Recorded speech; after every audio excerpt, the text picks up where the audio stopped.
Army presents The Big Picture, an official report produced for the armed forces and the American people.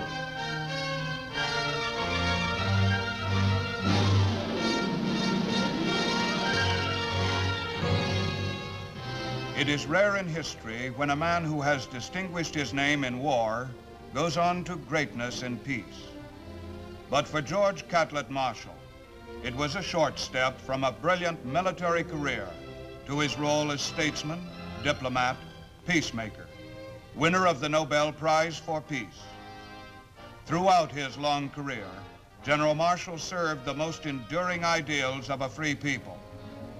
His record has represented the best in the democratic tradition.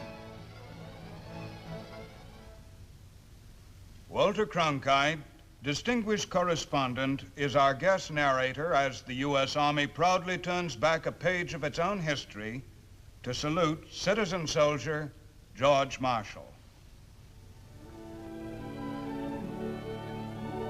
The Marshall family had settled in southwestern Pennsylvania a few years before George Catlett was born in 1880. At Uniontown, he entered a slow-moving world that was more a part of the past than of the future. Marshall's boyhood passed quietly, and the only contact this serious child had with the Army he would someday serve came secondhand through his father's recollections of the Civil War. America's Indian frontier had only recently been tamed, and the stories of Carson and Custer were still fresh enough to excite the imagination of any boy. Looking backward over the years, it's hard to find the precise reason why young George Marshall decided to make the Army his profession. But choose it he did, and he began his soldiering at a soldier's school.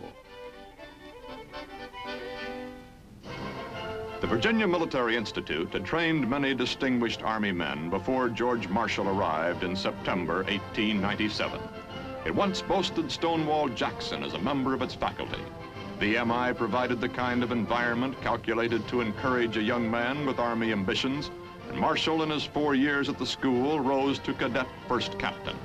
He was an honor graduate with a reputation for military skill and knowledge which was to follow him throughout his Army career. He was a young man with a passion for facts and the ability to apply them imaginatively.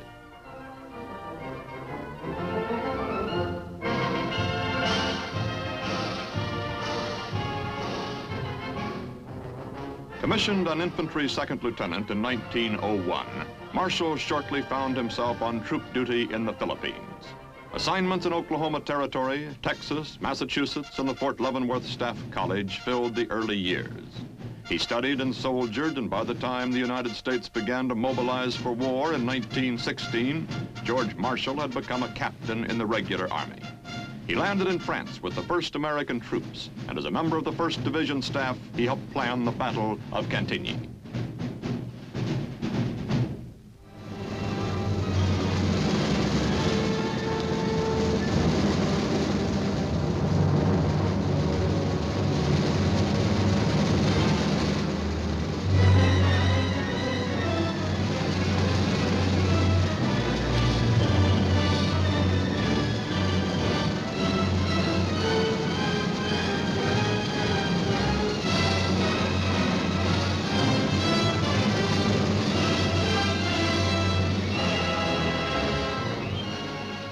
As Chief of Operations prior to the Meuse-Argonne offensive, Marshall planned the successful movement of almost 1 million troops, which made the great Allied breakthrough possible. Marshall had helped engineer the final victory. Shown here with General Henry Allen, Marshall had risen to full colonel, and his enormous contributions to staff planning were being widely recognized. His work on the Meuse-Argonne offensive brought Pershing's personal commendation. The man who designed the Meuse-Argonne victory takes a moment to pose with other staff officers in France. His reputation for brilliance distinguished him among his staff colleagues. Marshall emerged from World War I as one of the most promising young officers in the Army.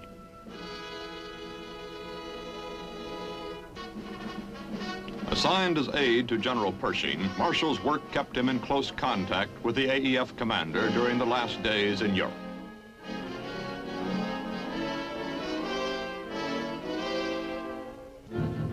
On a a post-war battlefield tour, Marshall calls one officer's attention to the cameraman.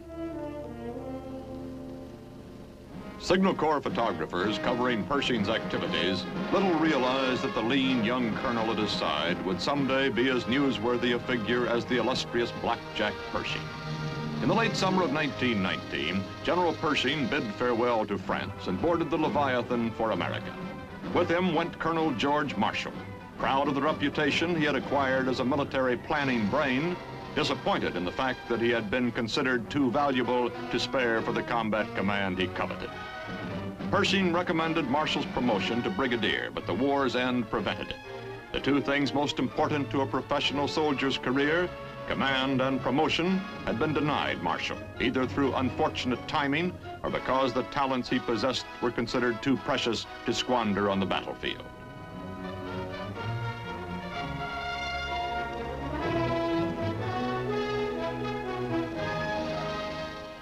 Marshall's return was a time of triumph and frustration.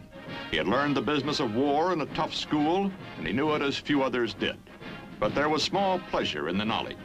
Long after the noise and the shouting, when this gay harbor scene had passed into memory and the world would once again take up arms, Marshall would be ready.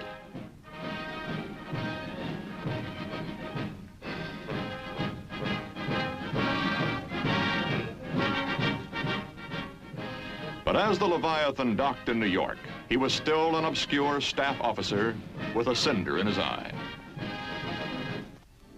Following Pershing meant a constant round of official appearances. These were the years when American defense policies affecting the future security of the nation were being decided. The post-war role of the Army was debated by both military and political leaders. Pershing believed in a tight, hard, professional force backed by a large citizen army. In Marshall, he found an enthusiastic supporter. It was this kind of army which had brought victory out of Europe in 1918.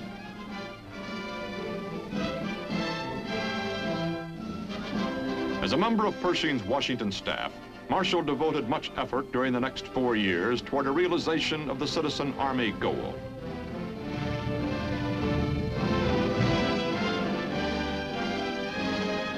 In 1924 brought duty with the 15th Infantry Regiment in Tientsin, China. With the commanding officer of the 15th, Colonel Newell, Marshall posed for a rare picture in mufti. This was his first actual troop assignment in almost 10 years. The 15th Infantry was operating well enough when Marshall joined it as executive officer. But by the time he left, it had become a crack outfit. In the middle 20s, China was fragmented by civil war and revolution, and the private armies of Chinese warlords fought in all parts of the land for national advantage. The mission of the 15th Infantry was to help protect both American trading concessions and American lives.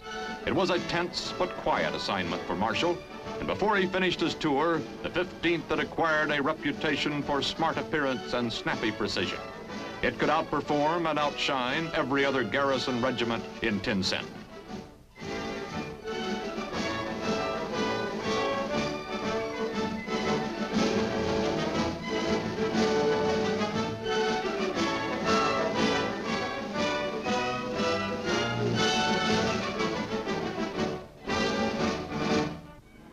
A distinguished faculty at the Fort Benning Infantry School, which included future Generals Bradley, Stilwell, and Collins, was under Marshall's direction from 1927 to 1931. When he took over the school, one of the most important in the Army, he found much of the instruction had fallen behind the times. But this hard-driving man with the passion for facts was not satisfied to refight old wars. It was the present and the future which concerned him, and he revised the curriculum accordingly.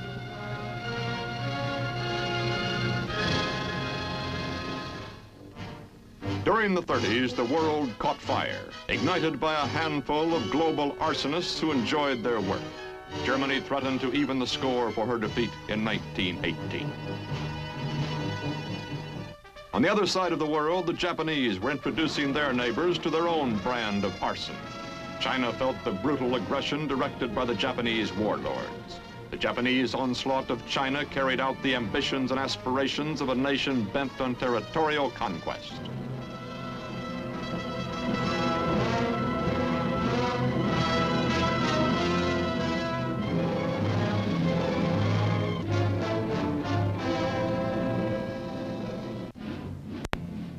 a while, many of us laughed at a comic opera character speaking from a Roman balcony. But his intended victims in Ethiopia did not laugh. They were a proud and fierce people determined to resist the Italian dictator's aggression. Benito Mussolini invaded the tiny African kingdom anyway, and another piece of earth caught fire.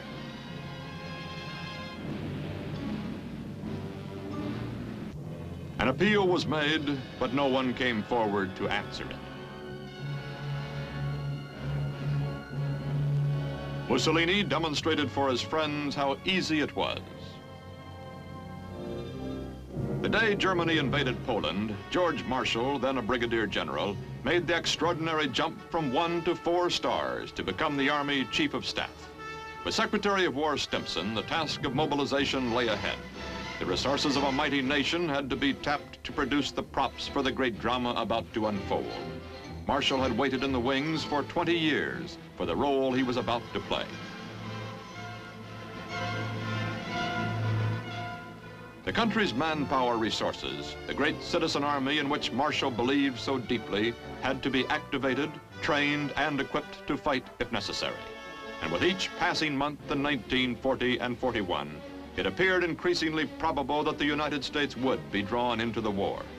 The Army numbered less than 200,000 men when Marshall took over as Chief of Staff. It would swell to more than 8 million before the Axis defeat.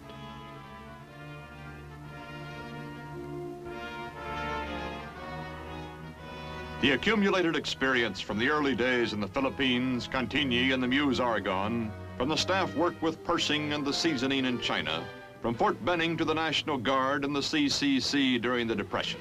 The sum total was imaginatively applied by George Marshall in directing the American Army during the war. It was as if every single year of his career in some way related to the monumental task he undertook. The American military buildup was just beginning to gain momentum when the Japanese attacked Pearl Harbor. At an inspection of the Army's new airborne troops at Fort Bragg in 1942, Marshall gets a close-up view of the citizen soldier at work.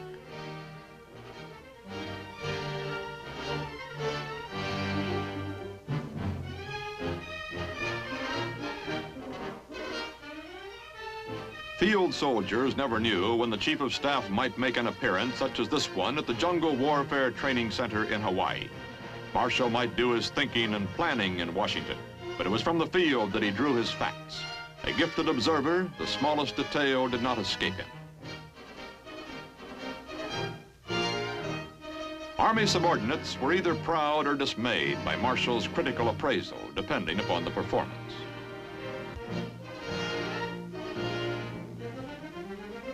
Jungle training was a new experience for American troops, but it was clear from the beginning that in order to win the war in the Pacific, our soldiers had to beat the Japanese at their own game.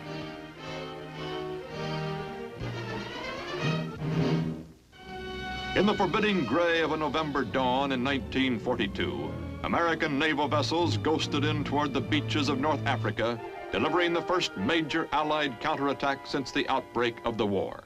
Their objective? The German Afrika Korps in Tunisia. The enemy was led by Germany's ingenious Field Marshal Erwin Rommel, the Desert Fox. His veterans already had been baptized by the battle-toughened British Tommies. Desperately, with everything they had, the Germans fought to keep from being pushed into the sea.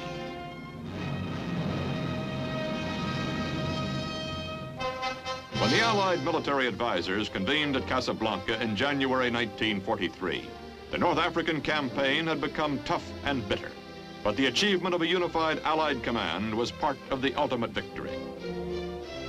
Marshall had worked tirelessly to achieve a smooth-running command organization at the highest American level.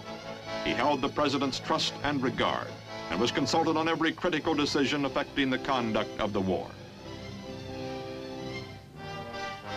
Marshall's diplomatic skill helped reconcile many opposing points of view with British leaders during the Casablanca Conference. From the North African meetings came the Allied decision to bomb Germany around the clock. American B-17s helped carry the war to the German backyard.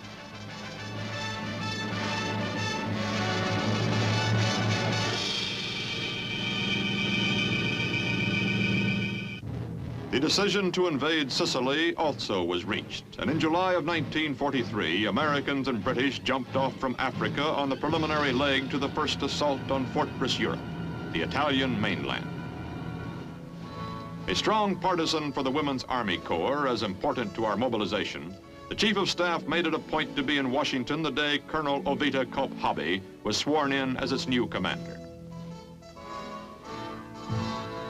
By the time the Allied leaders convened at Cairo in December 1943, the Italian campaign was well underway, and the war against the Japanese demanded stepped-up operations. The future of the China-Burma-India theater and the problem of harnessing China's manpower had to be resolved. At Tehran, Marshall took part in planning joint strategy with the Russians. Soviet demands for an expanded second front were addressed to the United States. It was George Marshall who answered them. When the Chief of Staff visited the Pacific Theater on his return from Tehran, our offensive was gaining speed. Island by island, we were moving in on Japan.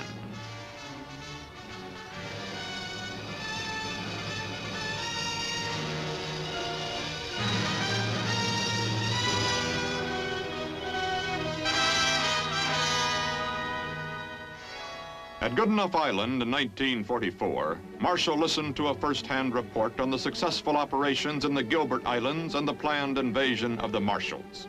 Marshall conferred with General Douglas MacArthur, theater commander, as the Allies were gearing for the big Pacific push which would carry them to the very doorstep of Japan. Italy had become a slow and painful struggle. The road to Rome was a long one, and for Marshall and his wife, one of extreme personal anxiety. As a tank commander under Patton, Marshall's stepson had been engaged in the heaviest fighting for weeks. When the Americans finally broke through the lines of a stubborn enemy, the young officer fought his last fight. For General Marshall, the war had turned into a personal tragedy.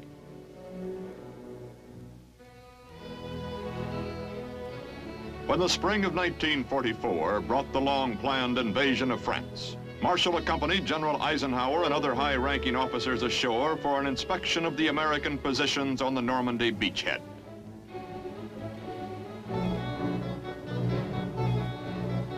"15 stars fill this corporal's jeep as Admiral King and Generals Marshall, Bradley, and Eisenhower ride out to survey the battle damage.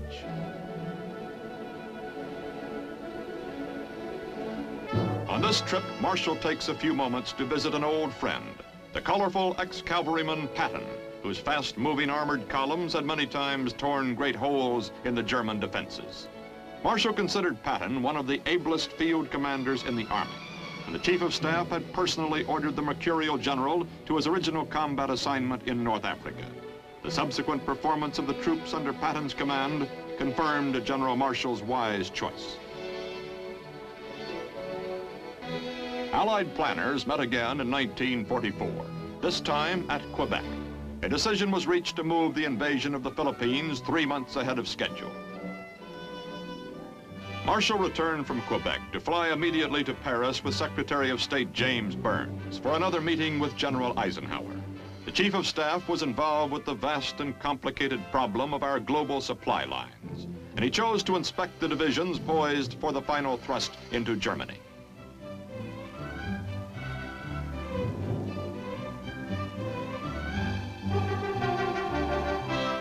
A minor slack in the line of supply at this moment could cause a major military disaster, and Marshall knew all these facts at both ends of the line. The price of victory was far too high to risk delay.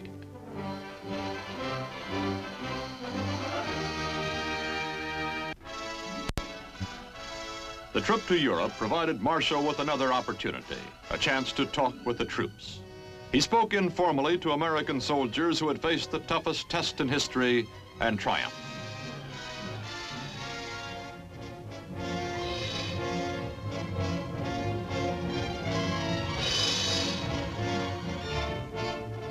Marshall inspected their positions within range of the enemy, his last close look before the Axis collapsed, and World War II ended with the final capitulation of Japan.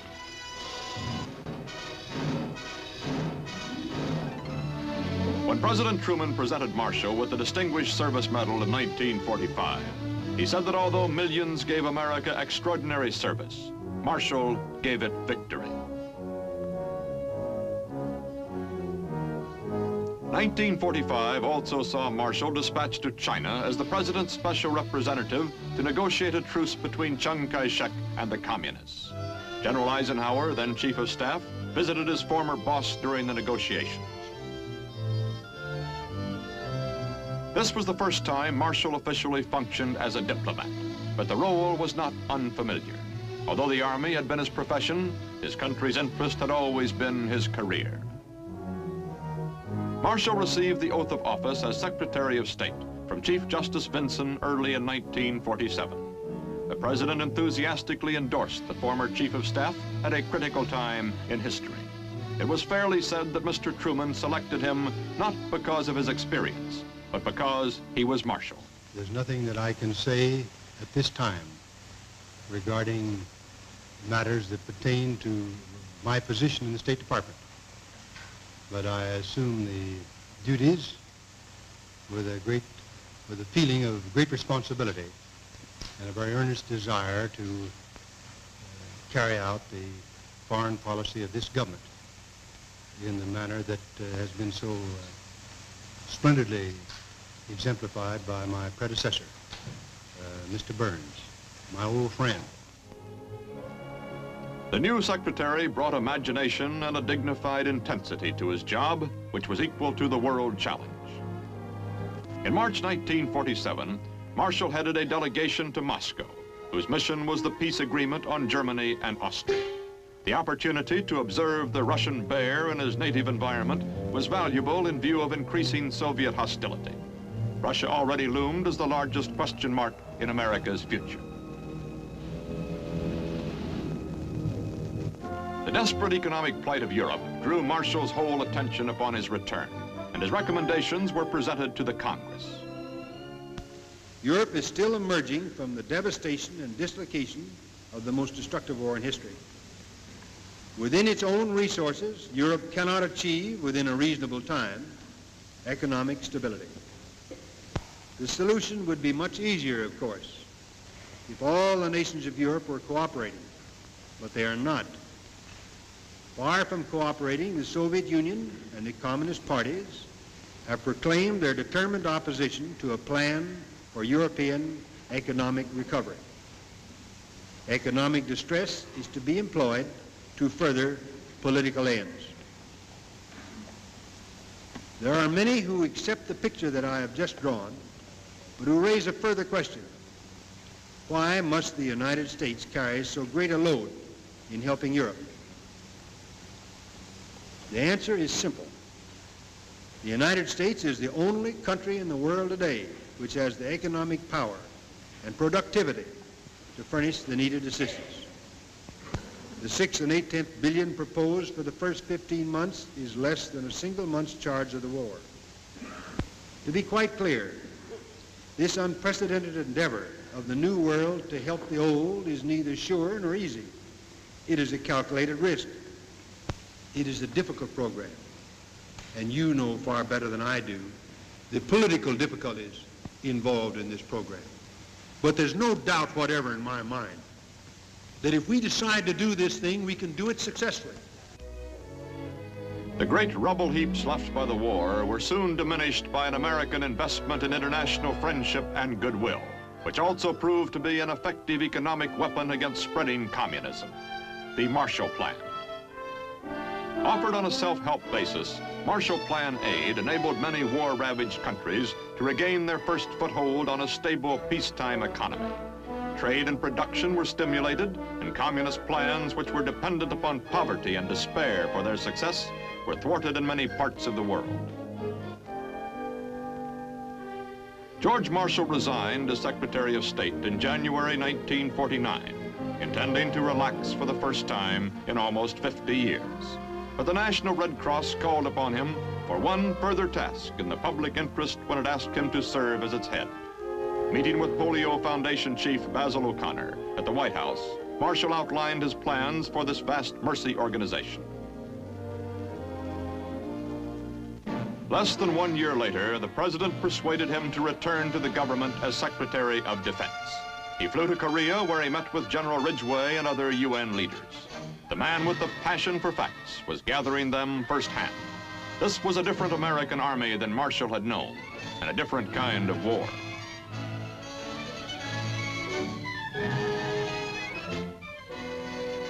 The citizen soldier did the fighting in Korea, but this time under a UN banner and for a limited objective.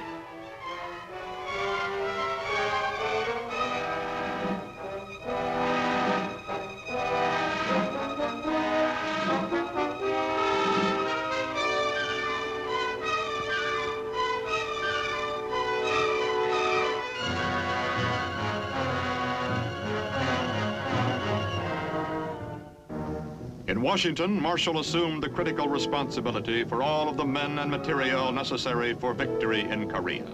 The peculiar circumstances of the conflict called for the existence of large American forces without total mobilization in the United States. Once more, George Marshall, the statesman, distinguished himself.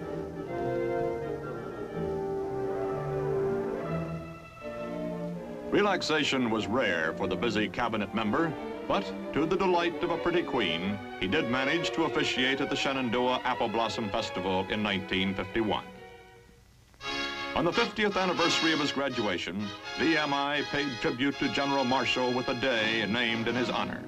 Many of his old classmates came to Lexington to applaud the school's most distinguished graduate and to recall their years as members of the Cadet Corps.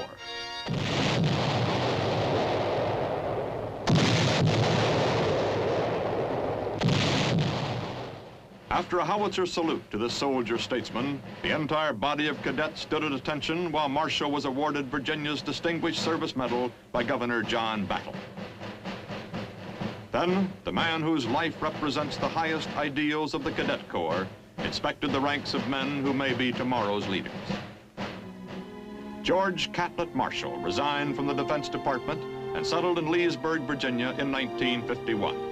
His public service spanned a critical half-century for our country, placing him in the ranks of great American patriots.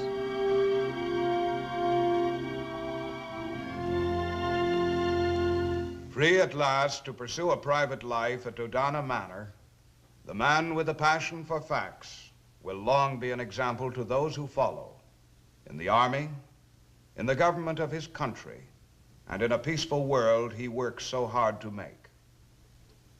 Now this is Sergeant Stuart Queen, inviting you to be with us again for another look at the big picture.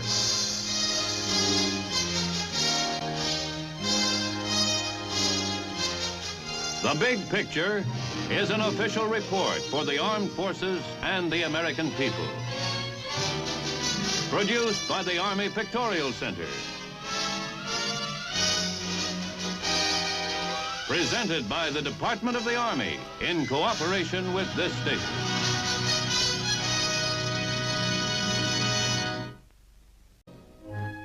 Shown here with General Henry Allen, Marshall had risen to full colonel, and his enormous contributions to staff planning were being widely recognized. His work on the Meuse-Argonne offensive brought Pershing's personal commendation. The man who designed the Meuse-Argonne victory takes a moment to pose with other staff officers in France. His reputation for brilliance distinguished him among his staff colleagues. Marshall emerged from World War I as one of the most promising young officers in the Army.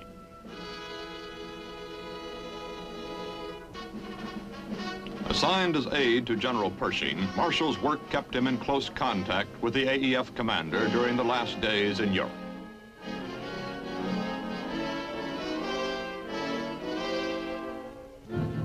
On a post-war battlefield tour, Marshall calls one officer's attention to the cameraman. Signal Corps photographers covering Pershing's activities little realize that the lean young colonel at his side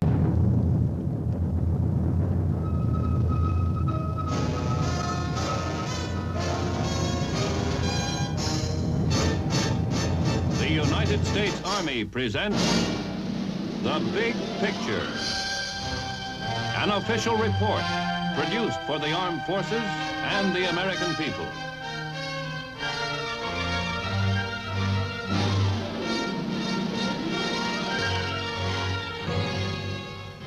It is rare in history when a man who has distinguished his name in war goes on to greatness in peace.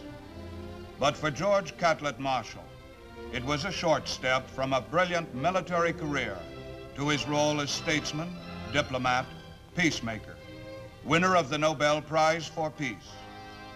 Throughout his long career, General Marshall served the most enduring ideals of a free people. His record has represented the best in the democratic tradition. Walter Cronkite, distinguished correspondent, is our guest narrator as the U.S. Army proudly turns back a page of its own history to salute citizen soldier George Marshall. The Marshall family had settled in southwestern Pennsylvania a few years before George Catlett was born in 1880. At Uniontown, he entered a slow-moving world that was more a part of the past than of the future. Marshall's boyhood passed quietly, and the only contact this serious child had with the Army he would someday serve came secondhand through his father's recollections of the Civil War. America's Indian frontier had only recently been tamed, and the stories of Carson and Custer were still fresh enough to excite the imagination of any boy. Looking backward over the years, it's hard to find the precise reason why young George Marshall decided to make the Army his profession. But choose it he did, and he began his soldiering at a soldier's time. The United States began to mobilize for war in 1916. George Marshall had become a captain in the regular Army. He landed in France with the 1st American troops, and as a member of the 1st Division staff, he helped plan the Battle of Cantigny.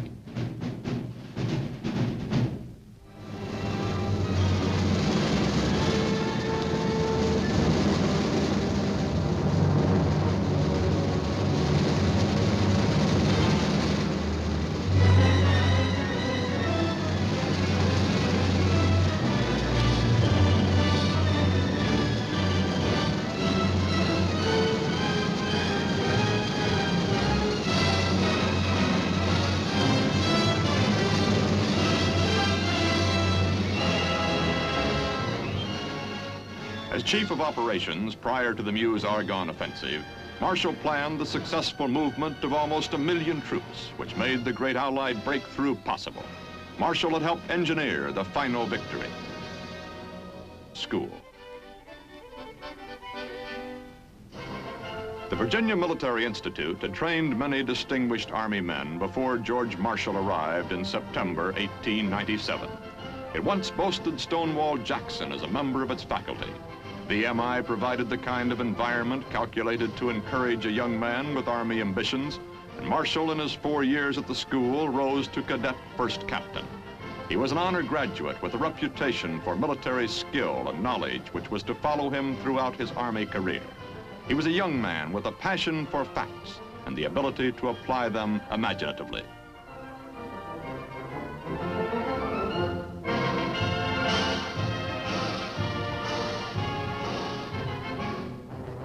Commissioned an infantry second lieutenant in 1901, Marshall shortly found himself on troop duty in the Philippines. Assignments in Oklahoma Territory, Texas, Massachusetts, and the Fort Leavenworth Staff College filled the early years. He studied and soldiered, and by the time